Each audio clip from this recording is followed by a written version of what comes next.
Assalamualaikum warahmatullahi wabarakatuh. Perkenalkan, nama saya Wardina Syamini dengan NIM 20454500022 dari kelas B. Nah, di sini saya akan menjelaskan mengenai perilaku verbal, perilaku nonverbal, komunikasi verbal, dan komunikasi nonverbal. Nah, langsung saja kita ke pembahasan pertama, yaitu perilaku verbal. Jadi, perilaku verbal adalah cara utama manusia berkomunikasi satu sama lain menggunakan kata-kata, baik secara lisan maupun tertulis. Ini adalah fondasi dari interaksi manusia yang kompleks dan memainkan peran yang sangat penting dalam berbagai aspek kehidupan kita. Perilaku verbal melibatkan penggunaan bahasa untuk menyampaikan pikiran, ide, dan emosi kepada orang lain. Ini mencakup segala bentuk komunikasi yang melibatkan penggunaan kata-kata, mulai dari percakapan sehari-hari hingga pidato publik, dari surat pribadi hingga email bisnis. Perilaku verbal juga melibatkan pemilihan kata-kata yang tepat, penggunaan intonasi, dan ekspresi wajah yang sesuai untuk mengekspresikan makna yang dalam. Nah, kemudian ialah aspek-aspek dari perilaku verbal. Nah, yang pertama itu komunikasi lisan. Ini mencakup percakapan langsung antara individu, diskusi, presentasi, dan segala bentuk interaksi verbal secara langsung. Nah, kemudian kedua, keterampilan mendengarkan. Kemampuan untuk mendengarkan penuh perhatian dan merespon dengan tepat terhadap apa yang disampaikan oleh orang lain. Nah, kemudian selanjutnya ialah keterampilan berbicara. Kemampuan untuk menyusun dan menyampaikan pikiran, ide, dan perasaan dengan jelas dan efektif. Kemudian aspek selanjutnya ialah keterampilan menulis. Kemampuan untuk mengekspresikan diri secara tertulis dengan menggunakan bahasa yang tepat dan efektif dalam berbagai konteks. Nah, kemudian selanjutnya empati dan keterampilan sosial. Kemampuan untuk membaca dan merespon perasaan dan kebutuhan orang lain dengan sensitif, serta menggunakan bahasa tubuh dan ekspresi wajah untuk menyampaikan empati dan dukungan. Kemudian aspek selanjutnya ialah keterampilan bernegosiasi dan memengaruhi. Kemampuan untuk bernegosiasi, memengaruhi dan membujuk orang lain dengan menggunakan kata-kata untuk mencapai tujuan tertentu. Kemudian selanjutnya penggunaan bahasa yang tepat. Menggunakan kata-kata dengan tepat sesuai dengan konteks dan audiens, menghindari jargon yang tidak diperlukan. Nah, kemudian selanjutnya ialah pembahasan mengenai manfaat dari perilaku verbal. Nah, adapun manfaat perilaku verbal yaitu yang pertama, pembangunan hubungan. Perilaku verbal yang efektif memungkinkan kita untuk membangun hubungan yang sehat dengan orang lain, secara pribadi dan secara profesional. Nah, kemudian yang kedua ialah pemecahan masalah. Dengan berkomunikasi dengan jelas, kita dapat memecahkan konflik dan menyelesaikan masalah dengan lebih efisien. Nah, kemudian yang ketiga, kesuksesan profesional. Kemampuan untuk berbicara di depan umum, menulis laporan yang efektif, dan bernegosiasi dengan baik dapat meningkatkan kesuksesan profesional seseorang. Nah, kemudian yang keempat, pemahaman yang lebih baik. Perilaku verbal yang baik memungkinkan kita untuk memahami dan merespon dengan tepat terhadap pemikiran dan perasaan orang lain. Nah, kemudian yang kelima, pengaruh yang lebih besar. Dengan menggunakan kata-kata yang tepat dan efektif, kita dapat mempengaruhi orang lain, membangun dukungan, dan mencapai tujuan kita. Nah, kemudian yang keenam, keterlibatan sosial. Melalui perilaku verbal yang baik, kita dapat terlibat dalam berbagai kegiatan sosial, politik, dan budaya yang memperkaya pengalaman hidup kita. Nah, kemudian manfaat yang terakhir ialah pengembangan keterampilan interpersonal. Perilaku verbal yang efektif membantu kita mengembangkan keterampilan interpersonal yang penting seperti empati, kerjasama, dan kepemimpinan. Jadi cara ini jadi begini, saya ingin curhat sekaligus mengadukan teman saya. curhatnya teman di kenapa? Begini, tugas saya dicontek oleh teman saya. Siapa yang tugas? Si Amal. Kenapa Nasara beranggapan bahwa Amal itu mencontoh tugas Nasara? Jadi saya secara tidak sengaja membuka buku setelah dikumpulkan. Jadi guru meminta saya untuk membagikan tugas tersebut dan saya melihatnya kenapa ini tugasnya persis dengan tugas saya. Nah, kemudian pembahasan selanjutnya ialah perilaku nonverbal. Perilaku nonverbal adalah cara manusia berkomunikasi tanpa menggunakan kata-kata, melainkan melalui ekspresi wajah, bahasa tubuh, intonasi suara, dan aspek nonverbal lainnya. Perilaku nonverbal adalah bentuk komunikasi yang tidak menggunakan kata-kata untuk menyampaikan pesan. Ini mencakup ekspresi wajah, gerakan tubuh, kontak mata, nada suara, dan aspek nonverbal lainnya yang dapat menyampaikan makna dan emosi tanpa menggunakan bahasa verbal. Perilaku nonverbal seringkali dianggap sebagai bahasa universal yang dapat dipahami oleh individu dari berbagai budaya dan latar belakang. Nah, kemudian selanjutnya kita akan membahas mengenai aspek-aspek dari perilaku nonverbal. Aspek perilaku nonverbal ialah yang pertama, ekspresi wajah. Ekspresi wajah dapat menyampaikan berbagai emosi seperti kegembiraan, kesedihan, kemarahan, atau kebingungan tanpa menggunakan kata-kata. Kemudian yang kedua ialah bahasa tubuh. Gerakan tubuh, postur, dan gestur dapat menyampaikan pesan yang kuat tentang sikap, kepercayaan diri, atau ketidaknyamanan. Kemudian yang ketiga ialah kontak mata. Kontak mata yang tepat dapat menunjukkan ketertarikan, rasa hormat, keseriusan dalam interaksi. Kemudian yang keempat ialah tata letak tubuh. Tata letak tubuh dalam suatu ruang dapat mengkomunikasikan status sosial, keintiman, atau keinginan untuk berinteraksi dengan orang lain. Nah, kemudian selanjutnya ialah intonasi suara. Intonasi suara seperti nada, volume, dan kecepatan berbicara dapat mengungkapkan emosi, kepastian, atau ketidakpastian. Nah, kemudian yang keenam ialah sentuhan. Sentuhan fisik seperti pelukan, jabat tangan, atau tepukan ringan dapat menyampaikan dukungan afeksi atau kesepakatan. Nah, kemudian yang terakhir ialah pakaian dan penampilan. Pemilihan pakaian dan penampilan seseorang dapat menyampaikan pesan tentang kepribadian, status sosial, dan keprofesionalisme. Nah, kemudian pembahasan selanjutnya ialah manfaat dari perilaku nonverbal. Nah, manfaat dari perilaku nonverbal yang pertama ialah keterampilan komunikasi yang lebih luas. Nah, memahami dan menggunakan perilaku nonverbal memungkinkan seseorang untuk berkomunikasi dengan lebih luas, memperkuat dan memperkaya pesan yang disampaikan. Kemudian yang kedua, pemahaman yang lebih mendalam. Nah, perilaku nonverbal dapat memberikan wawasan yang lebih dalam tentang pikiran, perasaan, dan niat seseorang, membantu dalam memahami konteks komunikasi dengan lebih baik. Nah, kemudian yang ketiga ialah keterampilan sosial yang meningkat. Memahami ekspresi wajah, bahasa tubuh, dan intonasi suara orang lain dapat membantu dalam membangun hubungan yang lebih dekat dan memperkuat koneksi sosial.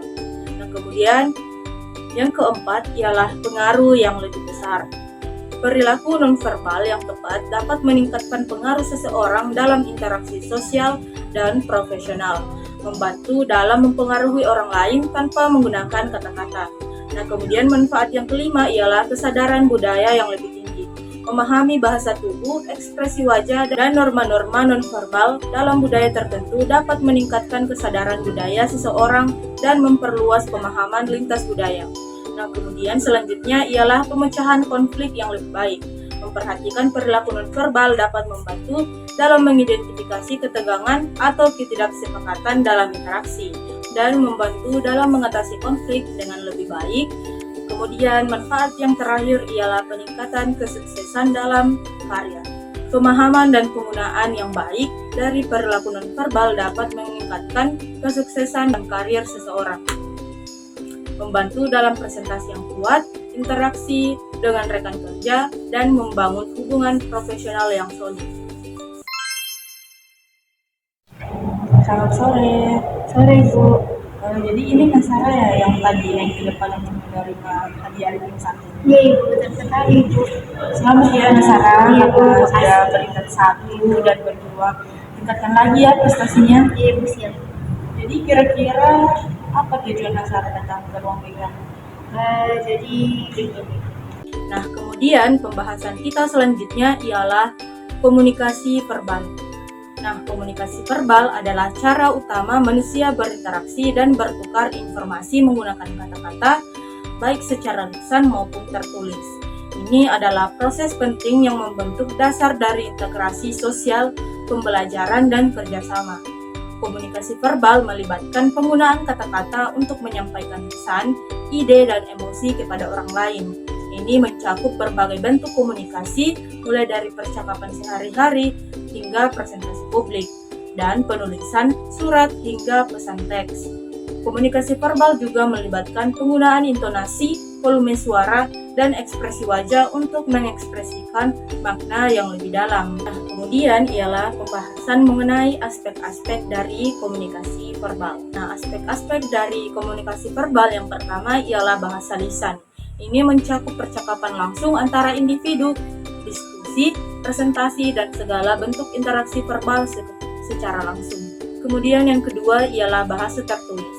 Ini termasuk surat, email, laporan, dan segala bentuk komunikasi tertulis lainnya.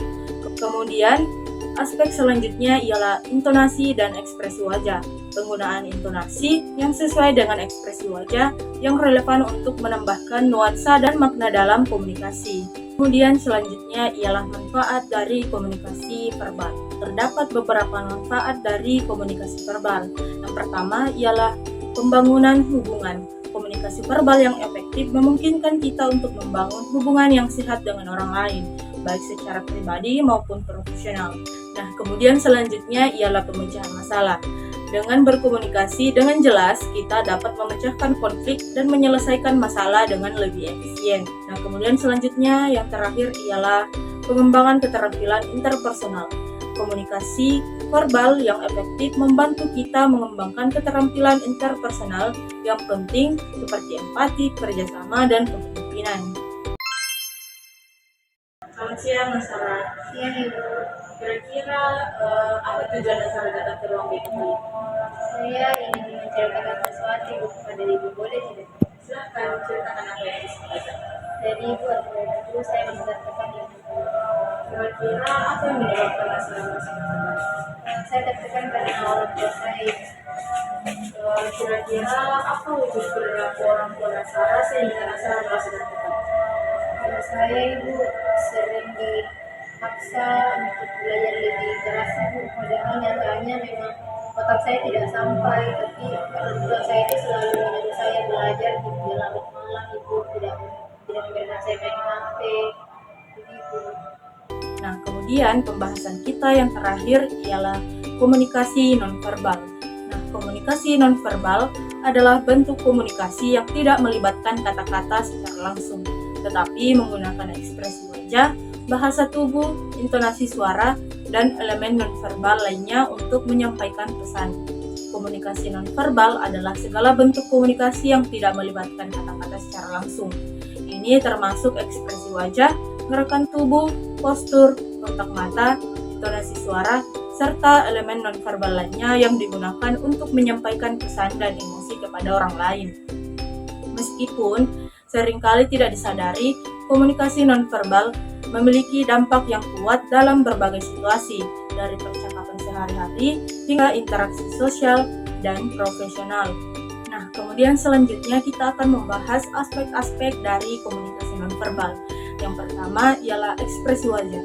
Ekspresi wajah dapat mengungkapkan berbagai emosi termasuk kegembiraan, kesedihan, marah, atau kebingungan. Mata, alis, hidung, dan mulut semuanya berperan dalam menyampaikan pesan nonverbal melalui ekspresi wajah. Kemudian yang kedua ialah bahasa tubuh. Gerakan tubuh seperti gestur tangan, posisi tubuh, dan gerakan kepala dapat memberikan informasi tambahan tentang perasaan dan niat seseorang dalam suatu interaksi. Kemudian yang terakhir ialah ekspresi seni. Seni, musik, tarian, dan bentuk ekspresi kreatif lainnya juga dapat digunakan dalam bentuk komunikasi nonverbal untuk menyampaikan emosi, pemikiran, dan ide. Nah, kemudian selanjutnya kita akan membahas mengenai manfaat komunikasi nonverbal. Yang pertama ialah meningkatkan keterlibatan emosional. Komunikasi nonverbal dapat meningkatkan keterlibatan untuk merasakan empati, pengetahuan dari orang lain.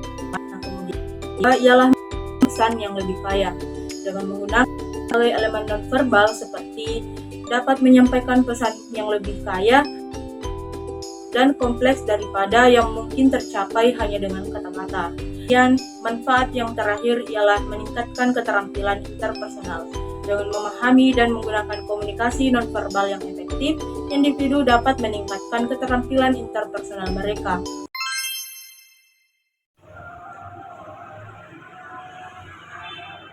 Ada penasaran? Sepertinya Nasara kelihatan sedih. Jadi sedikit muncul. Siapa yang menjadi Nasara mencuri? Hampir setelah saya ibu, tadi pagi saya datang ke kelas dan sudah dijauhi ibu. Nasara tidak perlu takut kalau bukan Nasara yang melakukannya. Di sini ibu akan membantu Nasara untuk mencari siapa pelakunya.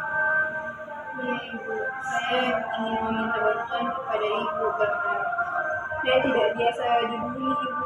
Baik, mungkin itu saja penjelasan dari saya mengenai perilaku verbal, perilaku nonverbal, komunikasi verbal, dan komunikasi nonverbal.